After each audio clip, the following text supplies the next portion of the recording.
Estamos recebendo na TV Ambiente Legal a nossa queridíssima amiga Teodora Tavares, advogada, militante social, uma mulher com uma vastíssima experiência, não só de vida, mas no lidar com as pessoas, e que hoje preside uma organização não governamental, que é um programa Bióleo, um programa que lida com o que há de mais importante, que é a reciclagem, em especial a reciclagem do óleo de cozinha, recolhimento e destinação do óleo de cozinha para a reciclagem, para o biodiesel, para as demais atividades necessárias para o cumprimento da nossa nova Política Nacional de Resíduos Sólidos.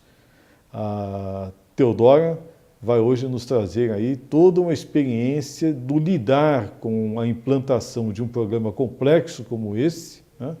E no lidar nesta implantação, nesta implementação desse programa com as administrações públicas municipais, né?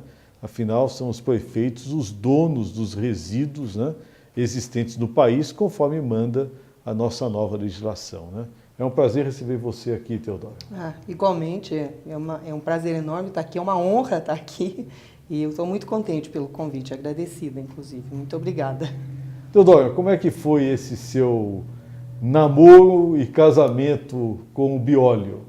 Bom, é que eu morei alguns anos fora do país e quando eu morei fora do país eu fiz uma administração, fiz um curso... Você também voltou do Canadá? Voltei. Voltei do Canadá. Quando eu morei quando eu morei no Canadá, eu fiz um curso de administração para gerenciamento e destinação adequada de resíduos. E aí eu comecei a dar consultoria nessa área e trabalhei para algumas empresas, dando consultoria nessa área. Aí eu descobri que eu tinha vocação para lixeira. E voltei para o Brasil, há 3 anos e meio atrás, e resolvi implantar esse programa. O que eu tinha aprendido lá, eu resolvi implantar aqui. Aí eu conheci uma pessoa que tinha criado esse programa, que estava elaborando esse programa e me convidou para trabalhar com ele. Como ainda eu estava meio perdida e em processo de adaptação, eu comecei a fazer trabalho voluntário. Aí eu descobri que eu gostava de fazer aquilo. E aí aí nós implantamos. No começo, a gente queria trabalhar diretamente com bares e restaurantes. Aí, pesquisando, o que eu descobri? Que 70% do desperdício de óleo de fritura residual é residencial. Esse não tem viabilidade econômica a fazer coleta. Ninguém quer fazer. Enquanto que você entra dentro dos bares e restaurantes, você encontra uma concorrência enorme de empresas hoje coletoras nessa área. Mais de 27 ou 29 empresas, só aqui dentro da cidade de São Paulo, ou da grande São Paulo. Então, o que eu fiz? Eu falei, bom, como é que eu consigo fazer isso aplicando a Política Nacional de Resíduos, que é a geração de renda, a inclusão social, né, e a logística reversa. Aí nós inventamos o que a gente brinca de logística reversa social, que é um trabalho que a gente faz com mobilização de instituições que estão localizadas na periferia, que é onde tem o maior desperdício do óleo de cozinha residual, porque mais baixa a classe social, maior o consumo. Maior a classe social, menor o consumo. E a classe social está num lugar que também é de difícil acesso, que também é difícil de fazer coleta. E lá é onde estão as pessoas que precisam ser incluídas socialmente. Então nós começamos a fazer esse trabalho e o que a gente fez? A gente pega instituições que já têm um trabalho social efetivo, que funciona, que exerce uma certa liderança na comunidade por causa que ela já é reconhecida pelo trabalho social que ela faz. E ela se transforma num ponto de recepção. Então, tem instituições, por exemplo, que atende pessoas na vizinhança que são portadoras de câncer e em fase terminal, não podem mais se locomover, elas atendem a domicílio. Então a comunidade sabe que ela faz um trabalho, então ela quer retribuir, quer colaborar, tem interesse. Então ela leva o óleo para aquela instituição e a instituição usa a renda oferida com a venda do óleo para ajudar a dar continuidade nesse projeto. Ou seja, há um direcionamento então para uma finalidade social também dessa atividade. Então eu falo que o meu programa ele é social, mas a consequência, o resultado é ambiental, é a diminuição do impacto ambiental. Por quê? Porque a partir do momento que você estimula as pessoas para destinarem um resíduo, para gerar renda, a consequência é a diminuição do impacto ambiental. Porque você, o 100% do nosso óleo, a gente quer que seja destinado à produção de biodiesel. Você produz, você tira do meio ambiente, né, que cada litro de óleo contamina 20 mil litros de água. E você precisa, para diluir isso, 1 milhão de litros de água. Então, ou seja, ele é altamente poluente, ele é altamente contaminante. Então, o que acontece? Quando você faz isso, você deixa de contaminar a água. Hoje, aqui em São Paulo, entre 16% e 26% do custo de manutenção de rede de esgoto é causado por entupimento de óleo. Então, você diminui o custo de manutenção de rede de esgoto, diminui o custo de tratamento de água, diminui a enchente, porque o óleo, quando ele vai para a rede de esgoto, antes de ele entupir, ele vai para os córregos e rios, ele impermeabiliza a beirada do barranco do rio, né, o córrego, e ele contribui para o aumento de enchentes. Então, você tem uma série de diminuições de impacto ambiental, de custos, e ao produzir o biodiesel, você faz um combustível que é 70% menos emissor de gases de efeito estufa, né? Ele é 0% emissor de enxofre, e ele é 45% menos emissor daquela fumaça preta, que tem furanos. E me diz uma coisa, com referência a essa questão, você consegue auferir um valor, ou seja, já tem um valor agregado, um valor de mercado compatível? Já tem um valor de mercado compatível, porque, para você ter uma ideia, a produção de biodiesel hoje no Brasil, ela precisa de 2,2 bilhões de litros de óleo, 2,3 por aí, para produzir a obrigatoriedade de mistura de biodiesel ao diesel fóssil, que é de 5%. Isso é uma imposição legal. Então, hoje você não consegue mais comprar combustível puro, você é obrigado a consumir um combustível fóssil com 5% de mistura de biodiesel. Só isso eu preciso de 2,2 bilhões de litros de óleo para produzir esse biodiesel.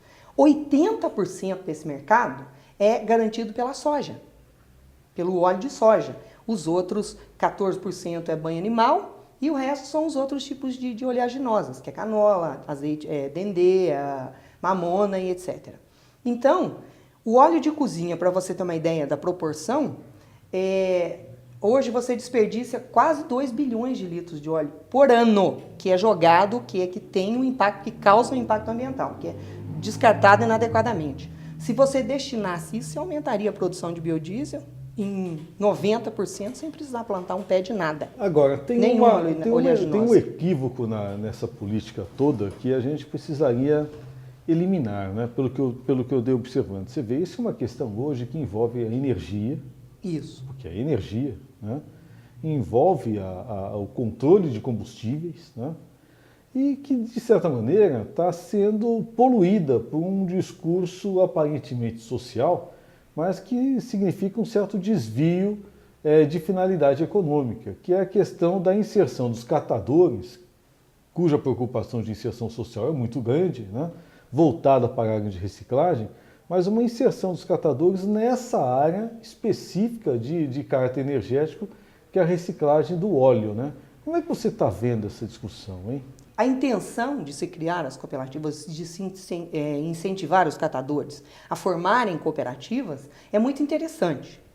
Mas eu acho que faltou, na minha modesta opinião, um pouco mais de estudo aprofundado sobre o assunto, porque o negócio é o seguinte: a cooperativa, na minha modesta opinião, ela é a atividade meio dos catadores, não seria a atividade fim.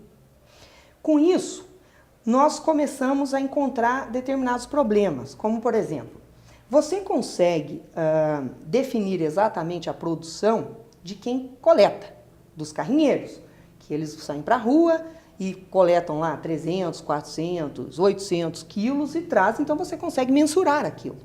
Mas e quem faz a triagem? Como mensurar exatamente a quantidade de quilos para você remunerar o triador? Eu acho que é um pouco mais complicado isso, né? Eu estou falando no meu modesto entendimento. E é uma tentativa de análise, de aplicar num design tradicional, né? de atividade do reciclador, do catador, né? Um outro tipo de design que é esse da reciclagem técnica específica do óleo. Né? Exatamente. E o que acontece é o seguinte: a produção, eu acho o seguinte, lixo não dá lucro.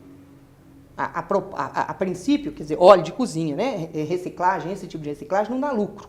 Então ela precisa de um determinado investimento. Inicialmente, hoje ela não dá lucro, mas se você organizar, você consegue fazer disso um excelente negócio. Mas você tem que trabalhar com a inclusão social. Mas eu acho que a inclusão social hoje ela seria melhor organizada se ela fosse feita como associações e não como cooperativas. Porque você consegue, através de associações, você tem um monte de benefícios e incentivos fiscais que fazem parte do terceiro setor. Entendi. Que não está ligado às cooperativas, por exemplo. Entendi. Entendeu? E a empresa que contrata uma cooperativa, ela corre o risco, por exemplo, de ter ser solidária num passivo trabalhista, o que não aconteceria se ela contratasse uma associação de catadores. Claro. Entendeu? E o investimento que ela faria para profissionalizar aquelas pessoas, para trabalhar com a inclusão social, para transformar, fazer da triagem uma nova profissão, uma profissão que desse lucro, ela poderia estar fazendo as compensações, por exemplo, na política municipal, na política federal de educação, profissionalizante, por exemplo, entendeu? Então você teria um melhor resultado, na minha modesta opinião. Nesse caso, como é que você tem visto o comportamento das administrações públicas municipais? Porque tem que haver um enforcement, um apoio, né, da administração municipal, né, para buscar, para obrigar, às vezes, o cidadão, ou estabelecer um incentivo, né, para que ele possa contribuir com essa reciclagem do óleo de cozinha, né? Como é que você tem visto hoje o papel da administração pública municipal? Ela é o poder decisório, ela é quem manda. Se ela mandar fazer, a gente consegue implantar. Com a história da política municipal, nacional de resíduos, o que a gente está conseguindo é que os municípios hoje sejam obrigados a se engajar. Porque se até agosto desse ano se os municípios não conseguirem ter seus planos de saneamento básico ou planos integrados, né? Planos municipais integrados de resíduos sólidos, de água, esgoto, de contenção de encostas e etc., eles vão ter dificuldade para conseguir verbas públicas federais. Então, eles têm... E hoje existe disponibilidade orçamentária, né, para que os municípios façam isso. Então, um exemplo que a gente conseguiu foi, por exemplo, na cidade de Caieiras. O prefeito se engajou, nós conseguimos criar o Biole em Caieiras como um projeto municipal. Ele é reconhecido hoje como um programa municipal de reciclagem. Ele é 100% aplicado nas escolas públicas municipais, em 50% das escolas estaduais que estão localizadas no município. E nós temos a participação de 100% dos restaurantes, quase 90% dos restaurantes que estão localizados no município hoje são parceiros do programa. E na segunda-feira ele vai receber uma certificação como um dos municípios que tem um dos 30 melhores programas brasileiros de boas práticas de reciclagem na área de desenvolvimento sustentável. Ou seja, é uma questão de boa vontade e de vontade política. Né? Eu acho que tem que ter decisão política, né? Tem que ter força de vontade e tem que ter vontade de fazer força, porque a logística, a implementação desse programa ela é muito difícil. Para ser sustentável, para parar em pé um programa, é justamente o problema de reciclagem, é justamente o problema da logística, que a gente conseguiu fazer muito bem, desenvolver muito bem esse programa, porque se trata de lixo.